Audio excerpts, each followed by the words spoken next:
दोस्तों, उत्तर प्रदेश के लखनऊ के मेडिकल कॉलेज अस्पताल में बहुत लंबी लंबी लाइन लगी हुई थी और उन्हीं लाइनों में एक 28 साल की महिला अपना पर्चा बनवाने के लिए खड़ी हुई थी।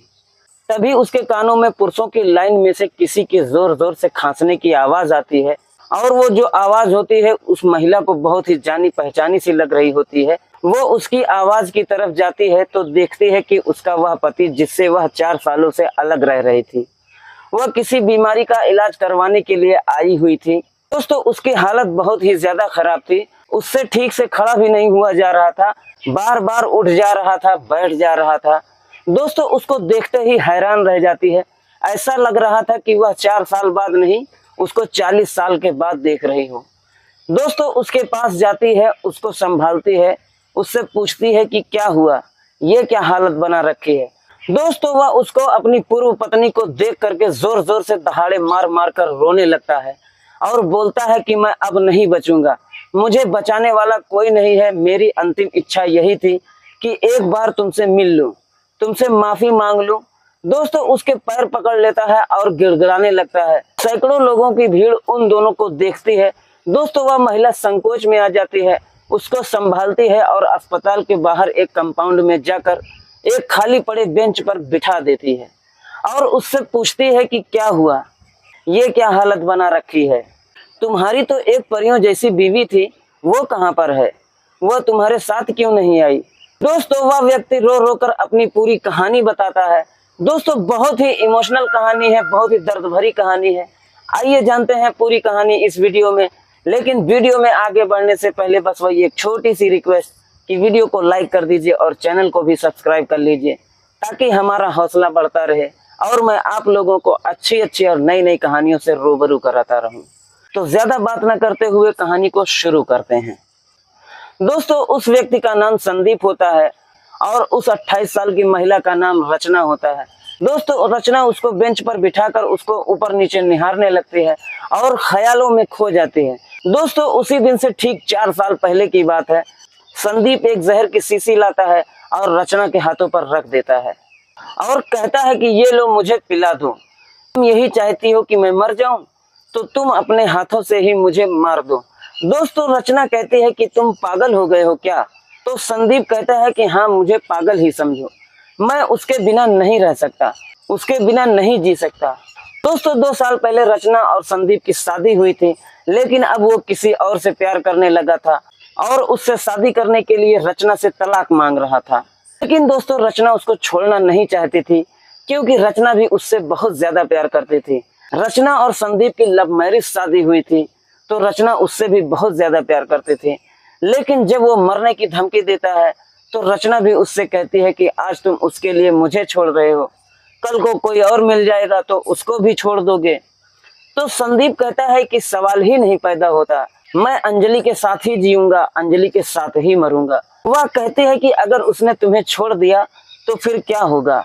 तो कहता है कि सूरज पूरब से पश्चिम निकल सकता है, लेकिन वो मुझे कभी छोड़ नहीं सकती है। वो मुझे बहुत ज्यादा प्यार करती है, हद से ज्यादा प्यार करती है। दोस्तों, एक बहुत ही पुरानी कहावत है कि जब दिल लगी गति से तो परी भी क्या चीज है। अब यही हाल संदीप का भी हो जाता है कि उसे अपनी बीवी नहीं अच्छी लगती है। वह जा करके उसको अपने प्यार का इजहार कर देता है और अपनी बीवी को छोड़ देता है। दोस्तों, जब बात इस हद तक बढ़ गई कि रचना के सामने कोई चारा नहीं था, वो बोलती है ठीक है, मैं तलाक नहीं दूंगी, लेकिन मेरा वादा है कि मैं तुम्हारी जिंदगी में कभी भी नहीं आऊंगी, मैं कहीं अलग ही रहूंगी, अपना कमरा लेकर कहीं जॉब वगैरह कर लूंगी, अपना गुजारा करूंगी, तुम्हें जो मर्जी तुम करो। और रही बात जान देने की, तो आपको जान देने की जरूरत नहीं है। दोस्तों, संदीप कहता है कि तुम काम करो या ना करो, मैं तुम्हें हर महीने 5,000 दिया करूंगा। जो महीने की उसकी सैलरी 30,000 रुपए होती है। दोस्तों, रचना उसके घर से निकल गई और लखनऊ की डालीगंज में उसकी माँ रहती थी, उसके पिताजी रहते थे, अपनी माँ के पास चली जाती है। लेकिन वहां पर लोग हमेशा यही पूछते थे कि क्या हुआ, ससुराल में क्यों नहीं जा रही हो, हमने सुना है कि तुम्हारा पति से अपने झगड़ा हुआ है और हमने ये भी सुना है कि किसी के साथ में वह रह रहा है। तो इन सब बातों से परेशान होकर वह अपनी माँ से भी अलग निशातगंज में एक जॉब करती थी और वहीं पर कमरा लेकर वह रहने लगती है। दोस्तों जो संदीप होता है उसकी जो गर्लफ्रेंड होती है वह बहुत ही खूबसूरत, निहायत ही हसीन होती है। उसके साथ में अपने घर में आलमबाग में खुशी खुशी से रहने लगता है। लेकिन कुछ ही दिनों बाद उसकी करनी ऐसी थी कि वह संदीप को अपने कब्जे में ले लेती है, उसके सैलरी को अपने कब्जे में ले लेती है, क्योंकि उसे हमेशा यह डर था कि कहीं अपनी सैलरी में से कुछ हिस्सा अपनी पत्नी को न दे दे।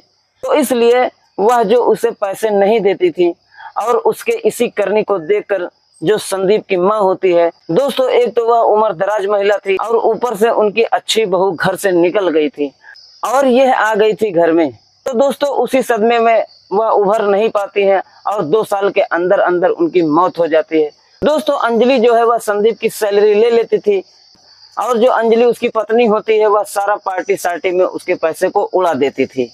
कभी अपने भाई को तो कभी अपने बहन को, सारे लोगों को बुला करके वह पार्टी करती थी, दिन भर इधर उधर बातें करती थी। लेकिन संदीप था बहुत ज्यादा पछता रहा था, लेकिन करता तो क्या करता।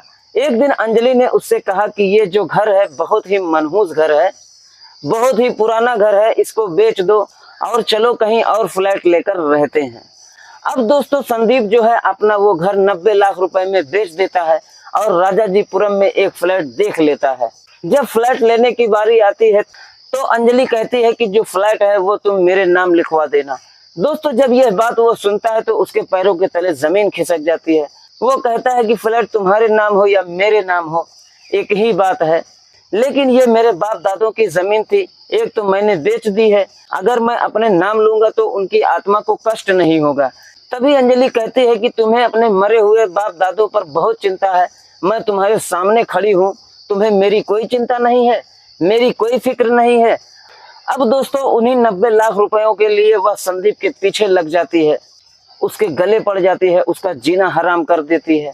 जब काफी मशक्कत करने के बाद जब वो जान गई कि फ्लैट मेरे नाम नहीं लेगा, तो उसने कहा कि चलो ठीक है, मुझे आधा पैसे दे दो, तुम अपना अलग ले लो, मैं अपना अलग ले लेती हूँ।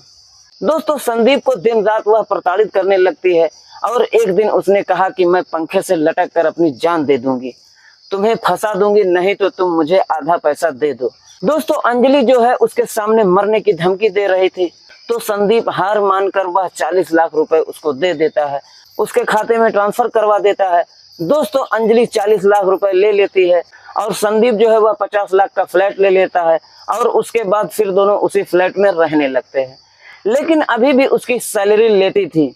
अब दोस्तों उसका घर बिक गया, उसने नौकरी छोड़ दिया, उसकी माँ चली गई, उसकी एक अच्छी बीवी थी, उसको उसने घर से निकाल दिया। तो संदीप जो है काफी डिप्रेशन में आ जाता है, काफी टेंशन में रहने लगता है और अपने ऊपर स्ट्रेस को कम करने के लिए, अपने टेंशन को कम करने के लिए वह नशा को करने लगता है, सिगरेट वगैरह पीने लगता है और हद से ज्यादा स्मोकिंग करने की वजह से दोस्तों वह बीमार हो गया, उसको टीबी हो गई। जब उसको बीमारी हो गई तो एक दिन वो अंजलि के साथ अस्पताल में जाता है। डॉक्टर साहब कहते हैं कि टीबी की बीमारी हो चुकी है, लेकिन इनको सावधान रहना है, अगर कोई और साथ में रहा तो उसको जरा सा दूर ही रहना पड़ेगा, नहीं तो हो सकता है उसको भी हो जाए।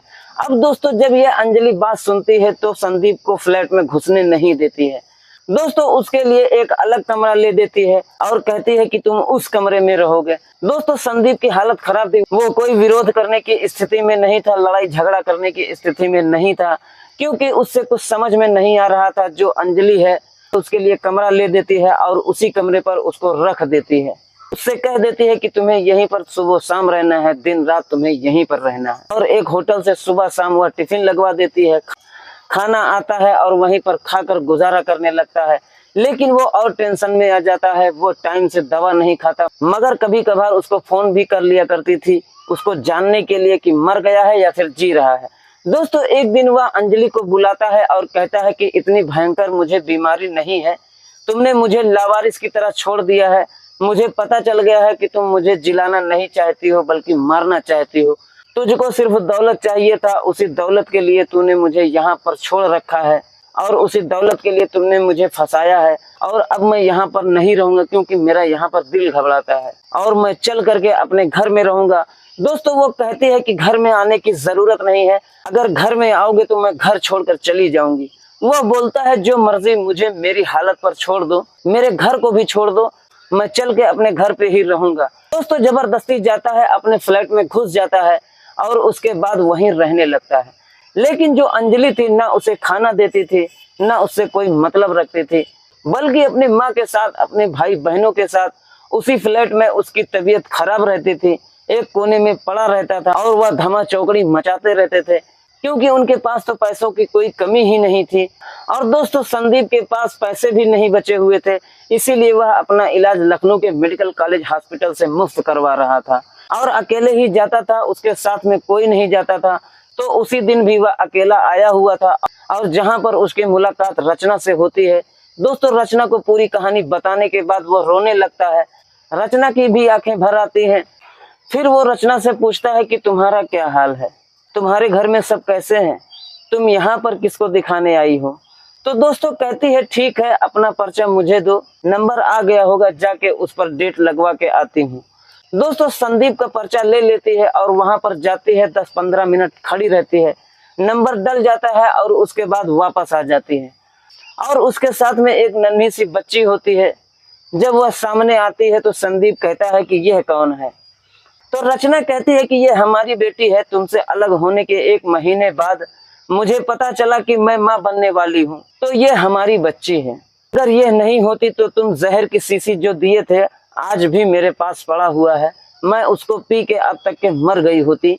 दोस्तों वह रोने लगता है, उस बच्ची को देखकर उसका हाथ पकड़ लेता है, उसको खींचकर अपने सीने से चिपका लेता है और बोलता है कि मैं कितना अभागा बाप हूँ, मेरी बेटी इतनी बड़ी हो गई है, मैं आज देख रहा हूँ।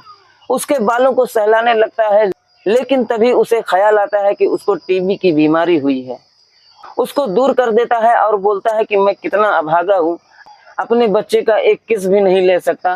तो रचना से कहता है कि तुमने बताया क्यों नहीं। तो रचना कहती है कि तुम मेरे पास कभी आए, सिर्फ 5,000 देने का वादा किए थे, उसको कभी भी तुमने दिया नहीं, सिर्फ ला के जहर थमा दिया मुझे कि मुझे पिला दो। ये नहीं सोचा कि मैं तुमसे कितना प्यार करती हूँ, ये नहीं सोचा कि तुमसे अलग रहकर मैं कैसे जीऊंगी। अगर मेरी माँ नहीं होती, मेरे बाप नहीं होते, तो आज मैं इस दुनिया में नहीं होती। ये मेरे पेट में थी, पैदा हुई तो इसकी बचने की कोई उम्मीद नहीं थी। इसी अस्पताल में मैं 15 दिन बेड पर पड़ी हुई थी और हमेशा तुम्हारा इंतजार कर रही थी। हमेशा यही लगता रहा कि तुम अभी आओगे, अभी आओगे, लेकिन तुम आज तक नहीं दिखाई दिए। तुम्हें नहीं पता कि मैं तुम्हें कितना मिस कर रही थी। दोस्तों उसका हाथ पकड़ लेती है, वहीं बैठ जाती है, रोने लगती है और कहती है कि तुमने ऐसा क्यों किया, क्या जरूरत पड़ी मेरे साथ ऐसा करने की, मेरे अंदर क्या कमी थी, मुझे क्यों छोड़ दिया। दोस्तों वो रोने लगती है, तभी वहां पर 2-4 लोग इकट्ठा हो जाते हैं और सोचते हैं कि अस्पताल है, लगता है कोई भयंकर बीमारी है, डॉक्टर ने जवाब दे दिया है, इसलिए शायद ये लोग रो रहे हैं। दोस्तों वो लोग बोलते हैं कि बहन जी आप चुप हो जाइए, ऊपर वाले पे भरोसा रखो, क्या कर सकती हो, वो जो करता है सही करता है। उन लोगों को क्या पता था कि माजरा क्या है। दोस्तों थोड़ी देर बाद रचना शांत होती है और कहती है कि चलो तुम्हारा नंबर आ गया होगा, चल के तुम्हें दिखा देती हूँ। दोस्तों उसको संभालती है, ले जाती है पहली मंजिल मेडिसिन डिपार्टमेंट में, उसको दिखाती है और डॉक्टर देखकर बोलते हैं कि जब तुम्हारी हालत खराब होती है तभी तुम आते हो, तुमसे कहता हूँ कि बराबर आया करो। डॉक्टर साहब रचना से कहते हैं कि बहन जी देखो इनकी बीमारी और बढ़ जाएगी तो इसमें जान भी जा सकती है, इसलिए बराबर इनको लाया करिए। दोस्तों डॉक्टर साहब ने कहा 15 दिन बाद एक्सरे करके आके दिखा लेना, और जाकर बाहर दवा लेते हैं दोनों और उसके बाद एक दूसरे का नंबर लेते हैं। संदीप उससे पूछता है कि तुम कहाँ पे रहती हो, किसके साथ रहती हो। तो रचना कहती है कि मैं अपने मम्मी के साथ रहती हूँ। दोस्तों संदीप अपनी बेटी रचना को छोड़ना नहीं चाहता था, वो सोचता था कि काश ये लोग मुझे साथ में अपने घर लेकर जाएं। इस बात को रचना भी समझ जाती है, कहती है कि देखो मैं अपनी मम्मी के साथ रहती हूँ, मैं तुम्हें अपने घर नहीं ले जा सकती, इसलिए तुम संभल के जाओ, अपना ख्याल रखना, दवा टाइम पर लेना और 15 दिन बाद डॉक्टर ने बुलाया है तो फिर मैं कॉल करूंगी, तो कॉल उठा लेना और मैं फिर यहाँ पर आऊंगी। दोस्तों उसके बाद संदीप उस बच्ची को एक बार फिर दुलार और प्यार करता है। उसके बाद संदीप कहता है कि बिटिया का क्या नाम रखा है, तो उसने बोला दीप्ति नाम रखा है। उसको उसे फिर से प्यार करता है, 100 रुपए देता है और उसके बाद ऑटो में बैठ जाता है और रोते हुए निकल जाता है। उसके जाने के बाद रचना भी वहीं बैठ जाती है, वह भी रोने लगती है। फिर वह भी ऑटो को पकड़ के डालीगंज अपनी माँ के पास चली जाती है और अपनी माँ से सारी कहानी बताती है। माँ ऐसी ऐसी हालत है, ऐसी ऐसी बात है, पहचानने में नहीं आ रहे थे, उनकी ऐसी हालत हो गई है। तो दोस्तों उसकी माँ कहती है कि फिर क्या सोच रही है। रचना कहती है कि माँ मेरा दिल नहीं मान रहा है, मैं क्या बताऊं, सोच रही हूँ कि कहीं कमरा ले लूं, वहीं पर फोन करके बुला लूं, वरना मुझे नहीं लगता वो ठीक ठाक होंगे। दोस्तों उसकी माँ कहती है कि जैसा समझ, तेरे जो समझ में आए। दोस्तों तभी संदीप फोन कर देता है कि मैं पहुंच गया हूं, तुम लोग कहाँ पहुंचे हो, पहुंचे कि नहीं पहुंचे। तभी उसने कहा कि मैं पहुंच गई हूं। फिर संदीप ने कहा तुम किसको दिखाने आई थी, तो उसने बोला कुछ नहीं, बस दीप्ति को टीका लगवाने आई थी, लेकिन अगले हफ्ते लगवा दूंगी। तो उसके बाद रचना और उसकी माँ जाते हैं लखनऊ के ही लाल बाग में एक कमरा ढूंढते हैं और अगले दिन संदीप को फोन करती हैं।